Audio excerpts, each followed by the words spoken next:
How to quit smoking weed without, fuck. How to quit smoking weed without cutting off your stoner friends. Now, this video is going to be very, very, very important. And the reason why is because a lot of the times, the reason why a lot of people go back to smoking weed when they're trying to quit is because of the fact that they have outer sources influencing them, which are their friends. Now, a lot of people would not want to cut off their friends because maybe your friends are genuinely actually good people, genuine people that you have connections with. Maybe you grew up with these people. Of course, you're not going to want to cut them off, right? And this is the thing. I would even go as to say cutting off your friends isn't going to help you solve your issue at all. You're still going to be addicted at the end of the day. Cutting off your friends when it comes to quitting weed is kind of like putting a band-aid over a stab wound. You're just stopping the bleeding temporarily, but you're not stitching up the wound. So you could cut off your friends all you want. You could kind of distance yourself from your friends all you want. But the thing is that you're always going to go back to smoking weed at the end of the day. So cutting off your friends isn't going to do anything for you. But this is the thing. You need some time alone to be sober. You need some time to feel yourself getting that normal brain chemistry again, because weed fucks up your brain chemistry. If you guys haven't seen my other videos, go check it out. Weed completely destroys your brain chemistry. You need some of that time where your brain chemistry is kind of healing so you could experience what it feels like to actually have a sober, clean brain. So of course you might need some time to yourself, but this is kind of hard because if you have, like, I guess you would say, a small amount of friends, if you don't have like a shit ton of friends that you can hang out with, of course you're going to need to feel some of that human connection, if you know what I'm saying. So this is the thing. A lot of people have this similar story where they hang out with their friends and they're trying to quit. Maybe they quit for about a week or two. Maybe they quit for a decent amount of time. And then their friends are passing around a blunt. Maybe there's like 5 of you guys in the garage. It smells like loud. You're thinking like, shit, man, this smells kind of nice. You know, being high would kind of be a vibe right now. Then one of them says like, yo, you know, one blunt, it's not that serious. One puff of the blunt, it's not a big deal, bro. It's just, you might as well, you know what I'm saying? And then what happens? You end up smoking the blunt. You end up taking one tump, and then one tump turns into a whole ball up. That's what we say. We say ball up. I'm from Toronto. If you're trying to smoke some gas, we say ball up. One tump turns into a ball up, and then you end up smoking every single time you see your friends again. And you start buying weed yourself, and you smoke. You guys know the story. You guys have been through this if you're watching this story right now. I know I've been through it for a lot of times. Like, I've tried quitting weed for 5 years straight, and nothing worked until what I'm going to tell you in this video. But anyways, cutting off your friends isn't really going to do anything for you. And that's because you have a problem. Now, if you are susceptible to the seduction of the entity of weed, which you are, then you have an issue. It's not willpower that's the problem, because this is the thing. If your friends are smoking weed and you're trying to quit and you say yes, that is not basically, that's not because you have no willpower. It's because of the fact that you are the type of person who's able to be seduced by weed in the first place. Because this is the thing, willpower will never work. Let me tell you, let me write this down. Willpower will never work. It will never work, because this is the thing, is that if you assume that willpower is going to work, then that means that you will have to have 100% willpower every single time you hang out with your friends when they're smoking. Am I wrong?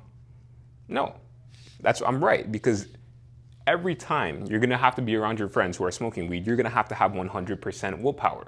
But the thing is that willpower is a finite source. Willpower is not something that everyone has an abundance of. You could wake up one day having less sleep and your willpower is gonna be less that day. You could have broken up with your girlfriend and your willpower is gonna be less that day. You could have had a long day at work and your willpower is gonna be less that day. So you can never rely on willpower to say no whenever your friends are smoking weed. Now, there's an easier way to go about this. A very, very, very easy way to go about this. And this is the exact reason why I'm able to be literally in a garage with like 15 people smoking a blunt, you know, passing the blunt around and say no. Not because I'm using willpower and scratching my face like a fucking crackhead saying like, man, I can't do this. I really want to smoke, but I can't do this. Oh, no, no. It's because I genuinely don't feel like smoking. I genuinely don't want to smoke that day. I genuinely am in a position where I know that I don't want to smoke that day, so I'm just not gonna smoke. It's not hard for me to say no. It's literally not hard for me to say no. For example, if you're at a restaurant and someone offers you, I don't know, birthday cake, and you say no, did you use willpower to say no? Probably fucking not. You just didn't want birthday cake that day. And it's the same exact thing for me when I'm around a bunch of people who smoke weed. I'm around people who smoke weed all the fucking time, and I'm always able to say no. Not because I'm using willpower like what I just said before. It's because I've shifted sorry, I just got, damn bro, that's a loud ass. I don't know if you guys heard that, but that was a loud ass noise there.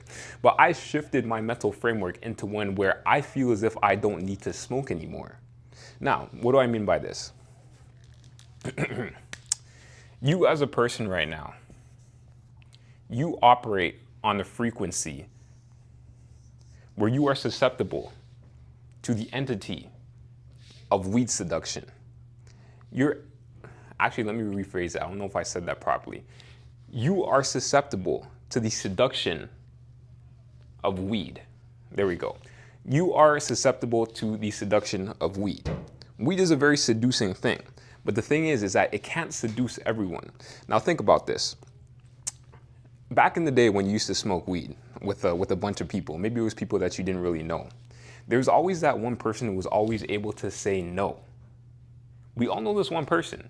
I know a bunch of people like that where there can be a whole crowd of people smoking weed and that one person always says no. He's like, nah, it's good. Like, it's okay. Today I don't feel like smoking. And the thing is that that person still smokes. That person will smoke every now and then. Maybe he'll smoke like once a month. Maybe he'll smoke like twice a month. But that day when people are smoking and people offer him the blunt, he genuinely just doesn't feel like smoking. He's probably like, oh, nah, you know, it's all good. I have an exam tomorrow. It's all good. I don't feel like smoking today. It's whatever, you know. And that's the thing. That one guy never ever pays for the weed. Like, he's always the guy who's leeching off of other people's blunts, but he never actually buys weed, right?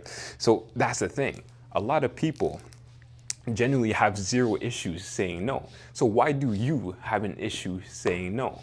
There's a difference between you and then the person who's able to say no. And we're gonna call this guy Frank. We always call this guy Frank in my videos, if you know my videos. So there's a difference between you and Frank. And the main difference between you and Frank is your mental framework. Frank does not have a subconscious emotional attachment to weed, but you do. Frank is in a position where his mental framework is not addicted to the feeling of weed, but you are. So why is Frank not addicted to weed, but you are? It's because Frank's a different person. His brain is operating on a different level. He's operating on a different frequency. He's not on the frequency where he's able to get seduced or seduced by the entity of weed, but you are. So how do you go about quitting without cutting off your friends? This is exactly how.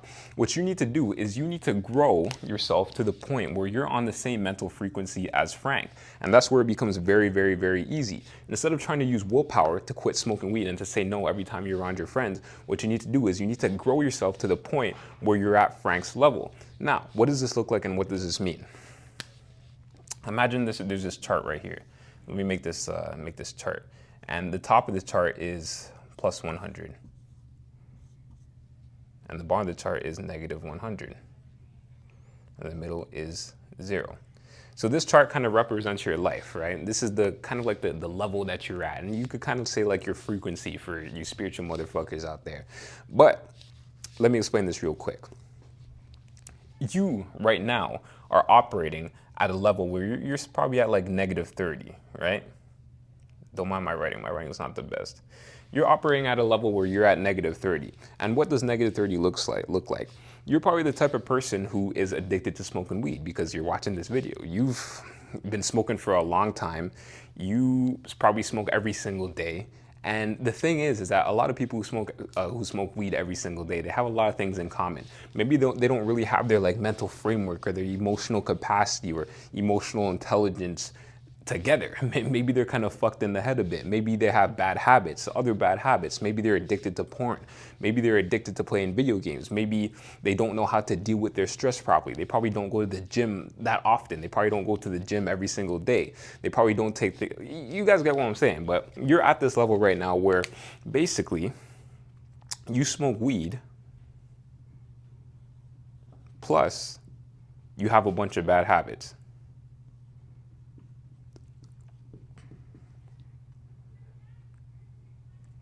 Plus, you have low emotional intelligence. I'm just going to put low ET. Plus, you have low emotional intelligence. Now, if you erase weed from this equation right here, let's say you erase weed from this equation right here, and you're operating at a level -30. Once you erase weed from this equation, you kind of bump yourself up to a -10. So now you put yourself at a level -10. The reason why you're only at a level -10 is because the only thing you've done was take weed out of the equation. You're still the same exact person that you were when you stopped smoking weed, right? You're still the same exact person who has bad habits and low emotional intelligence. You probably still don't go to the gym. You probably still don't do good habits, etc. You're not growing as a person. So that's why you're still at level -10. If you're at level -10, it's super easy for you to get sucked back down to -30 because of the fact that nothing has changed. The only thing that's changed is you just don't smoke weed anymore. You're still the same type of person who's able to be seduced by the entity of smoking weed because you're at such a low vibration rate. You're at such a low frequency. But let's say you're to move yourself up to a +30. A +30 person, what does that look like? A +30 person is probably someone who goes to the gym every single day, has high emotional intelligence, reads books, works on himself, watches podcasts about psychology, watches podcasts about the mind, tries to reprogram the subconscious mind by doing different things like reading different books, telling himself better things, getting his mental health better. Probably works on a business. I don't know. Actually, I do know. I do know. But that's the thing. Anything that you can think of, this person that at a +30, he probably has better mental habits. He probably has better just overall health. He cares more about his health than he cares about smoking weed. So that's the thing. If you're to up yourself to this +30 up here, what do you think is going to happen? You're not going to be able to be seduced by weed anymore, because of the fact that you're a whole completely different person. And this is where Frank is operating at. Frank is operating at a higher frequency, so he's not susceptible to the seduction of weed. Now, this is the exact reason why I'm able, and I'm not trying to suck my own piece here, you know what I'm saying? I'm not trying to give myself oral stimulation, but this is the exact reason why everyone can be smoking in a room and I can say no, just because I can't get seduced by weed anymore. Now, the thing is that I'll still smoke every now and then, maybe once or twice every, I don't know, like twice a year, 3 times a year or something like that. But the thing is that I make the decision to smoke the day prior. I make the decision to smoke maybe I don't know, 2 days prior. Yeah, next week I'll probably smoke, but it's not something where I can get seduced by in the moment, because if I make the decision to not smoke weed, then I won't smoke the weed. Not because I have high willpower, because some days I have bad sleep, like tonight. I didn't really sleep the best last night, so that's why probably look tired right now or sound tired right now. But some days I don't have infinite willpower. I don't have infinite willpower, right? So I'm still able to say no. Just because since I'm operating at a higher frequency or a higher rate and I have good habits going on and I have shit to do and I have shit to get done, I just say no because I genuinely don't feel like smoking that day or just don't want to smoke that day. I got shit to do the next day. If I smoke, then I know maybe the next day I'm gonna wake up with a bit more brain fog. I have videos to film. If I smoke, then I'll probably wake up the next day feeling like shit, so I'm not gonna have a good workout. I'm trying to build up the physique, you know what I'm saying? I have a life to build. I have shit that I'm trying to do. I have shit that I'm trying to get done. And once you raise your frequency or raise your vibration rate to the point where you're at that level, then you're not gonna wanna smoke. You generally just don't wanna smoke because you know that it affects you. So if you're operating at a +30 right here, it's really hard to get sucked back down to a -30 just because of the fact that there's such a big room here. So let's say I ended up actually smoking once a day at the level +30. But what happens is you probably go, maybe go back down to a +10, a +10. But are you going to go back down to the -30? Probably not. Because the thing is that once you experience what a +30 feels like, you're going to want to stay there and you're going to want to go even higher. It's a lot easier to go higher once you're past this 0 threshold. It's a lot easier to go lower once you're below this negative threshold.